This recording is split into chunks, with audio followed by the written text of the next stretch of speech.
네, 오늘은 다니엘서 8번째 시간입니다. 내 몫을 누리리라, 내 몫을 누리리라 라는 제목으로 말씀 나누도록 하겠습니다.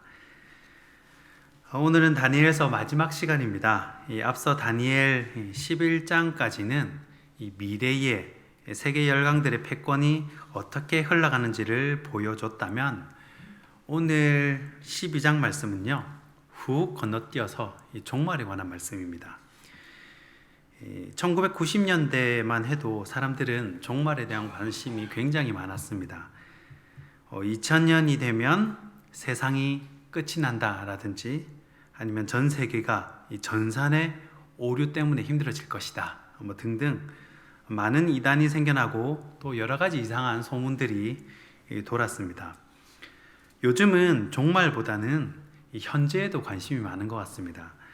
현재 내가 얼마나 즐기며 사느냐, 여기에 관심이 많습니다. 그래서 젊은 사람들도 이 영앤 리치, 이 젊은 부자를 꿈꾸면서 나중보다는 이 현재의 가치를 두고 살아갑니다.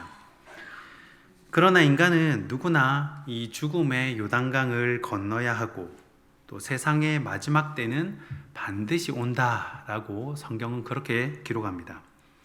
그리고 어쩌면 우리가 사는 지금 이 시대가 바로 마지막 때를 살아가고 있는지도 모릅니다.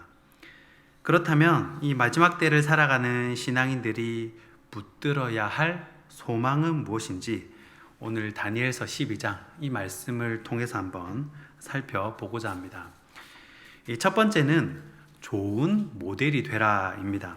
오늘 본문 3절 말씀입니다. 지혜 있는 자는 궁창의 빛과 같이 빛날 것이요, 많은 사람을 옳은 대로 돌아오게 한 자는 별과 같이 영원토록 빛나리라. 아멘. 이 본문 1절부터 3절까지는 이 종말의 때에 하나님을 믿는 신앙인들이 받을 대환란을 기록하고 있습니다. 하나님을 믿는다는 이유로 엄청난 고난을 받는다는 것이죠. 그때 믿음의 백성들을 지키는 큰 군주 이 미가엘을 보내주십니다. 하지만 믿음을 저버리고 배교하는 사람들도 분명히 있다는 것이죠. 그래서 2절 말씀을 보시면, 땅의 티끌 가운데에서 자는 자 중에서, 이렇게 기록을 하죠. 이 말은 부활을 말합니다. 자는 사람을 깨워가지고 악인은 벌을 주고 믿음을 지킨 의인은 상을 주겠다라는 것이 1절부터 3절까지의 말씀입니다. 자, 특히 3절 말씀을 보시면요, 이제 쉬운 성경에 이렇게 번역을 해놨는데, 지혜로운 사람은 하늘의 밝은 별처럼 빛날 것이다 라고 말씀을 합니다. 자, 지혜로운 사람이란 것은요, 하나님을 끝까지 이 믿음을 저버리지 않고 지킨 사람들을 말합니다. 그래서 잠언 9장 10절 같은 경우도 보면, 여호와를 경외하는 것이 지혜의 근본이요, 또 거룩하신 자를 아는 것이 명철이다 라고 그렇게 말씀을 합니다. 자, 지혜로운 사람은 창조주 하나님을 알고 그분을 끝까지 믿는 사람들을 말합니다. 자, 그런 사람들은 별처럼 빛난다라는 것입니다. 그리고 이 사람들은 올바른 길로 이끈 사람도 별처럼 빛난다는 것입니다. 그러니까 모델이 되는 것입니다. 사람들이 다 믿음을 버리고 떠날 때 끝까지 이 믿음의 모델이 되어주는 사람을 말합니다. 이 가족들과 예전에 김해 천문대에 간 적이 있었습니다. 김해 천문대에 가면 저렴한 가격에 프로그램을 신청하면 이 돔같이 큰 데 들어가 가지고 불 다 끄고 이제 천장에 불빛을 비춰 가지고 별자리 공부를 시켜줍니다. 그때 해설하는 사람이 이 별자리를 하나하나 알려주면서, 옛날에 항해하던 사람들은 이 별자리를 보고 항해를 했습니다 라고 알려주는 거예요. 그러니까 별이 기준이 되는 것입니다.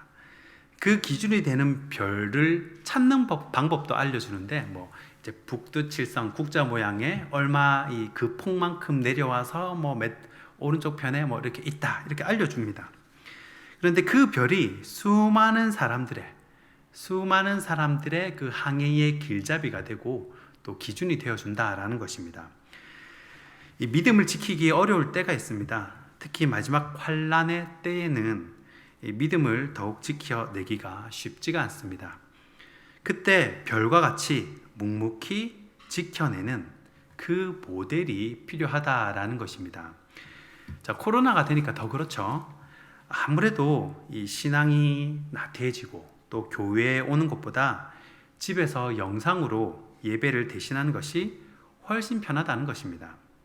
그래서 요즘에 이 사회적 거리두기라는 용어 대신에 선택적 거리두기라는 말이 유행하고 있습니다. 이 말이 뭐냐면 회사 상사들이 좀 직원들하고 회식을 하자 하면 직원들이 코로나 때문에 안 된다고 요즘 큰일 난다 이러면서 회식을 안 가지려는 거예요. 이제 상사하고 앉는 자리가 이제 껄끄러운 거죠. 그런데 나중에 보니까 직원들끼리는 자기들끼리는 다 모여 있는 거예요. 상사는 왕따가 되고 이런 것이 이제 선택적 거리두기라는 겁니다. 그런 모습들이 교회 안에서 이 영적인 나태함으로 나타날 수 있다는 것이죠. 그럼에도 불구하고 참 항상 그 자리에 묵묵히 그 자리를 지켜주시는 분들이 계십니다. 항상 그 시간, 그 장소에 오면 만날 수 있는 분이 있습니다.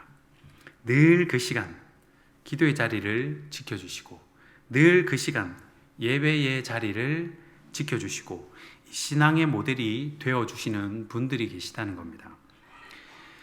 기도하는 분들을 영적인 파수꾼에 비유를 합니다. 영적인 파수꾼이다 이렇게 표현을 하죠.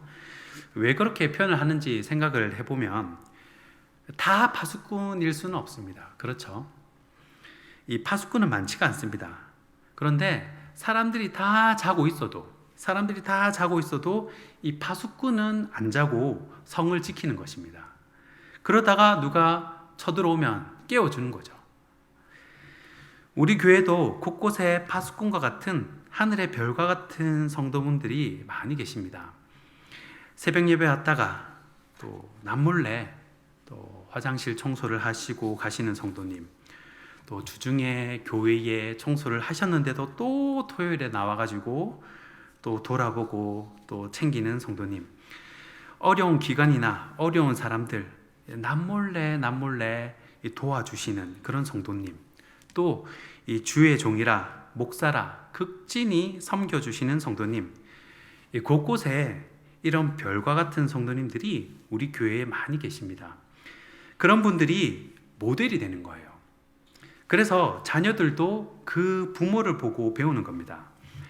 이 교회마다 느끼는 거지만 이 사역자를 귀하게 섬기는 부모님들은 그 자녀들도 그 부모를 똑같이 닮습니다. 이 자녀들도 굉장히 젠틀하고 예의가 발라요. 신기하게 부모님을 닮습니다.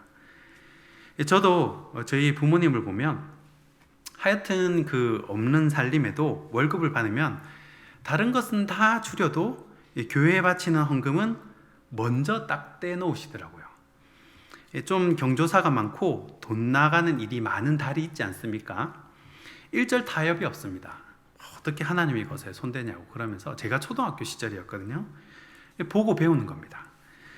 또 눈이 오나 비가 오나 주일은 말할 것도 없고 이 새벽 기도 역시 날마다 지키는 겁니다. 그러니까 그렇게 기도하시다가 방언을 받으시고 체험도 하시고 또 그 은혜를 자녀에게 간증하시고 나눠주시는 겁니다. 그게 뭐예요? 별이 되는 겁니다. 모델이 되는 거예요. 그런 의미에서 늘 비가 오나 눈이 오나 추우나 더우나 이 자리를 지켜주시고 또 이 예배의 자리에서 신앙의 본이 되어주시는 우리 여러분들이 진정한 별이요 궁창의 별과 같이 빛날 줄을 믿으시기 바랍니다. 두 번째는 깨진 뒤 모습이 진짜다라는 것입니다. 오늘 본문 7절 말씀입니다. 내가 들은즉 그 세마포 옷을 입고 강물 위쪽에 있는 자가 자기의 좌우 손을 들어 하늘 향하여 영원히 살아계시는 이를 가리켜 맹세하여 이르되 반드시 한때 두때 반때를 지나서 성도의 권세가 다 깨지기까지이니 그렇게 되면 이 모든 일이 다 끝나리라 하더라. 아멘. 자, 6절에서 다니엘이 질문을 합니다. 이런 대환난이 언제까지 이어집니까? 도대체 언제 끝납니까? 라고 물어봅니다. 그러니까 세마포 옷을 입은 자가 대답을 해주죠. 대개는 이 세마포 옷을 입은 자를 그리스도의 현현으로 봅니다. 천사인데 뭐 그리스도의 현현이다 이렇게 보는 책이 한 80% 정도 됩니다. 뭐라고 대답을 하냐면 7절 하반절입니다. 한때, 두때, 반때를 지나서 성도의 권세가 다 깨지기까지이니 그렇게 되면 이 모든 일이 다 끝나리라. 이렇게 대답을 하십니다. 자, 여기서 한때, 두때, 반때는 적 그리스도의 박해 기간을 말합니다. 자, 주석을 보니까 한 3년 반이라고 나오던데 아무튼 그 기간 동안 성도의 권세가 다 깨져야 모든 환난이 끝난다라는 것입니다. 그러면 왜 적그리스도의 환난 가운데 이 성도의 권세가 세움을 받는 게 아니라, 성도가 세움을 받는 것이 아니라 이 성도의 권세가 깨어져야, 무참히 깨어져야 이 환난이 끝난다라는 것입니까? 깨어져야 온전히 하나님을 의지할 수 있기 때문입니다. 안 깨지면 내 힘으로 하지만 깨지면 믿음으로 합니다. 우리가 평소에는 우리의 믿음이 잘 드러나지가 않습니다. 다 좋아 보이죠. 다 젠틀하고 다 나이스하고 다 예수님 같아 보입니다. 그런데 이 사자굴에 들어갈 위기가 오면 그때 믿음이 드러납니다. 이 풀무불에 들어갈 위기가 오면 이 진짜인지 가짜인지 드러난다는 것입니다. 금도 18K냐 24K냐 다 반짝이니까 똑같은 금으로 보입니다. 그러나 불에 녹여보면 얼마나 순도가 높은지 들어가는 것과 같은 이치라는 겁니다. 이 추운 겨울을 지나야 열매를 맺는 식물들이 있습니다. 보리도 그렇고 딸기도 그렇고 이 겨울이 나야 이 딸기 역시 맛있는 과일이 된다고 합니다. 마찬가지로 우리 믿음의 사람들도 이런 겨울을 지내봐야 정금처럼 단련된 순수한 믿음의 사람이 된다라는 것입니다. 좀 우픈 이야기이긴 한데 이 신학대학원에 가면요, 이 3년 동안 이 기숙사 생활을 하게 되는데 이 기숙사 생활을 하면서 새벽기도 훈련을 하고요, 또 말씀 훈련, 예배에 이렇게 참여하는 훈련도 하고 이런 경건 훈련을 받습니다. 이 3년 동안 받는데 그걸 다 점수화시킵니다. 다 점수를 매겨요. 그래서 새벽기도 한번 빠지면 점수가 감점이 돼요. 2점인가 3점인가 하여튼 감점이 됩니다. 그리고 예배도 매일 있거든요. 어떨 때는 뭐 예배가 하루에 뭐 2번, 3번 있습니다. 새벽에 있고 밥 먹기 전에 있고 또 저녁에 수요 예배 있고 뭐 이렇게 여러 번 있어요. 그런데 그 예배도 참석을 안 하면 감점이 됩니다. 하여튼 몇 점이 감점이 돼요. 그게 감점이 쌓이면 이제 꽈락이 되는 겁니다. 진급이 안 돼요. 자, 그러면 이렇게 이제 3년 동안 훈련을 하는 거거든요. 매일 새벽기도 나가고 또 예배하고 말씀 훈련, 요거를 계속 훈련하는 겁니다. 수업 시간에는 또 배우고 이렇게. 그러면 여러분 상식적으로 학년이 올라가면 올라갈수록 이 믿음이 더 좋아진다고 생각을 하잖아요. 그렇죠? 그렇게 훈련을 받으면 받을수록 1학년부터는 2학년이 더 맞죠. 더 경건하고 3학년 되면 뭐 완전 뭐 예수님처럼 변하고 이래 돼야 되잖아요. 그런데 정반대라는 겁니다. 선배들의 이야기가 하나같이 신대원 1학년 때가 제일 믿음이 좋고 불덩어리라는 거예요. 이 학년이 올라가면 올라갈수록 뭐 가정이 생기게 되고 또 결혼도 하게 되고 현실에 부딪히면서 이 믿음이 이 사역의 현장에 나가 보니까 만만치가 않은 거예요. 이 믿음들이 흔들흔들하기 시작한다는 겁니다. 그래서 처음에는 주님 보내시면 어디든지 가겠습니다. 뭐 낙도든 시골이든 뭐 아프리카도 뭐 어디든지 가겠습니다. 뭐 그렇게 하다가 나중에는 여기가 좋사오니 그런 경우가 많다는 겁니다. 왜냐하면 이 청년의 때는 이 정의를 외치고 순교를 외치고 하지만 본인이 막상 현실을 부딪히고 또 사자굴 속에 들어가 보면 이 믿음을 지켜내기가 쉽지 않다는 것을 깨닫게 된다는 겁니다. 그래서 이 성도의 권세가 다 깨어져 봐야 그 믿음이 드러난다라는 것입니다. 이 아브라함에게 모리아산에서 이 자녀에 대한 시험이 있었듯 또 야곱에게 하란에서 이 가족에 대한 시험, 이 라반에 대한 시험이 있었듯이, 또 다윗에게 이 엔게디 광야에서 이 직장과 모든 물질, 이 상실에 대한 시험이 있었듯, 이런 시험을 통과할 때 그 다음에 이 새하늘과 새 땅의 영광이 주어진다라는 것입니다.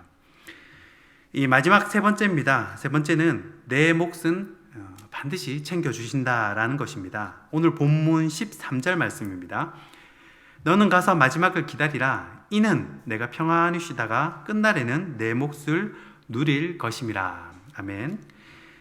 자, 다니엘은 어려운 시대에 끝까지 믿음을 지킨 귀한 신앙의 모델이 되었고, 또 사자굴에도 들어가고 여러 가지 시험을 잘 감당해낸 이 믿음의 선배입니다. 그런데 다니엘이 이 모든 예언을 보고도 이해가 잘 안 되는 겁니다. 그래서 8절에 다시 묻습니다. 8절에 뭐라고 묻냐면, 내가 듣고도 깨닫지 못한지라. 하나님이 다 그 천사가, 예수님이 그리스도의 현현으로 단 그 분이 다 설명을 해줬는데도 듣고도 깨닫지 못한지라 그런 거예요. 내가 이르되 내 주여 이 모든 일의 결국이 어떠하겠나이까 하니. 자, 다니엘이 다시 묻는 겁니다. 그리고 어떻게 됩니까? 묻는 거예요. 말을 좀 바꿔보면, 대환난 이야기만 해주시고 고난받는 이야기만 해주시고 고생만 하다가 떠나는 것이 예수 믿는 겁니까? 이 정도 이야기가 되겠죠. 그러니까 이 세마포 옷을 입은 분이 뭐라고 합니까? 기다리라는 겁니다. 참으라는 거죠. 이 신앙의 8할은 기다리는 것입니다. 환난 때의 사람들은 이렇게 질문할 수가 있죠. 기다리다가 고생만 하고 죽는 게 예수 믿는 겁니까? 이렇게 얘기할 수도 있죠. 그런데 믿는 사람들에게는 죽어도 복이고 살아도 복입니다.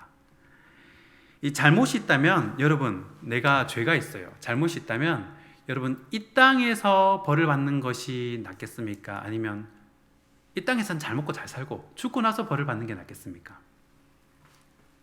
자, 이 땅에서 벌을 받는 게 낫겠죠. 죽고 나서 벌을 받으면 지옥 가는 건데 그거는 회복이 안 됩니다. 그렇기 때문에 우리가 악인의 성공을 부러워할 필요가 없습니다. 하나님의 사람이면 징계할 것이요, 또 사생아는 그대로 유기한다는 겁니다. 우리 믿음의 사람들은 환난의 때에 끝까지 참고 기다려야 합니다. 어떤 사람은 너무 억울한데요, 그렇게 할 수도 있습니다. 믿는 사람은 억울해도 당하면 복이 됩니다. 변해서 화가 변해서 복이 된다는 것입니다. 하나님께서 반드시 갚으시고 넘치게 채우신다라는 것입니다. 간혹 내가 교회에 정말 충성을 했는데 교회는 알아주지도 않고 오히려 섭섭하게 한다라는 성도분이 있을 수가 있습니다. 사람들이 모인 곳이니 그럴 수도 있겠죠. 그러나 내가 심은 곳에서 못 거둔다고 해서 속상해할 필요가 없습니다. 하나님은 여기에 뿌려서 못 거둬도 또 다른 곳에서, 또 어떤 곳에서 거두게 하실지 모른다는 거예요. 다른 곳에서 반드시 거두게 하십니다. 갚아주세요. 그래서 갈라디아서 6장 9절 유명한 말씀 있죠. 우리가 선을 행하되 낙심하지 말지니 포기하지 아니하면 때가 이르매 거두리라 라고 말씀을 하십니다. 하나님은 반드시 갚아주시는 분입니다. 우리 하나님은 섭섭잖게 챙겨주시는 정도가 아닙니다. 내가 수고한 것 이상으로 수십 배, 수백 배 채워주십니다. 나는 씨앗 하나 심었는데 그 수고에 30배, 60배, 100배 열매를 거두게 하신다라는 것입니다. 말씀을 정리하겠습니다. 오늘 세 가지 살폈습니다. 이 종말의 때 신앙인들이 붙들어야 할 소망, 첫째는 좋은 모델이 되라라는 것입니다. 제 어린 시절 기억에는 참 늘 사랑 많은 권사님, 또 사랑 많은 우리 장로님, 또 사랑 많은 선생님에 대한 기억이 있었습니다. 그 사랑을 먹고 자란 세대가 그분들을 본받는 거예요. 나는 어려서 이렇게 해주셨는데, 그리고 그분들을 그 다음 세대가 본받는 겁니다. 이 두 번째는 깨진 뒤의 모습이 진짜라는 겁니다. 하나님이 각자의 믿음을 달아보실 때가 있습니다. 인생의 겨울을 보낸 사람과 또 인생의 봄날만 보낸 사람은 차이가 있을 수밖에 없다라는 것입니다. 마지막 세 번째는 내 몫을 챙겨주신다라는 겁니다. 주의 일에는 공짜가 없습니다. 우리 장로님, 권사님, 집사님들 남몰래 섬기시고 헌신하시고 수고하시는 모든 것들이 하나님은 반드시 기억하시고 넘치게 채워주신다라는 것입니다. 이 말씀을 기억하시면서 저를 포함한 이 자리에 계신 모든 분들은 우리 부산신성교회의 별이 되어주시고 또 모델이 되어주셔서 궁창의 별과 같이 빛나는 이 영광을 누리시기를 주님의 이름으로 축원하고 축복합니다. 기도하겠습니다. 좋으신 하나님, 이 종말의 때, 환난의 때에도 믿음의 본이 되고 신앙의 모델이 되도록 저희들을 반석 위에 굳건히 세워 주시옵소서. 또한 부산 신성교회에 말 없이 소리 없이 묵묵히 별과 같이 섬기시고 헌신하시고 돕는 분들이 많이 계십니다. 또 수요일 예배 시간마다 또 매일 새벽마다 믿음의 모델이 되어주시는 우리 성도분들이 많이 계십니다. 주님, 별과 같이 빛나게 하시고 그 믿음과 그 헌신, 성gin들을 다음 세대들이 잘 배우고 본받게 하여 주시옵소서. 그래서 하나님 나라를 끝까지 아름답게 세워갈 수 있도록 주님 우리 교회를 축복하여 주시옵소서. 이제는 우리 주 예수 그리스도의 은혜와 하나님 아버지의 사랑과 성령의 교통하신 은혜가 믿음의 모델이 되어주시고 또 별과 같이 빛나게 될 이 자리 모든 성도들 머리 위에 이제로부터 영원히 항상 함께 있을지어다. 아멘.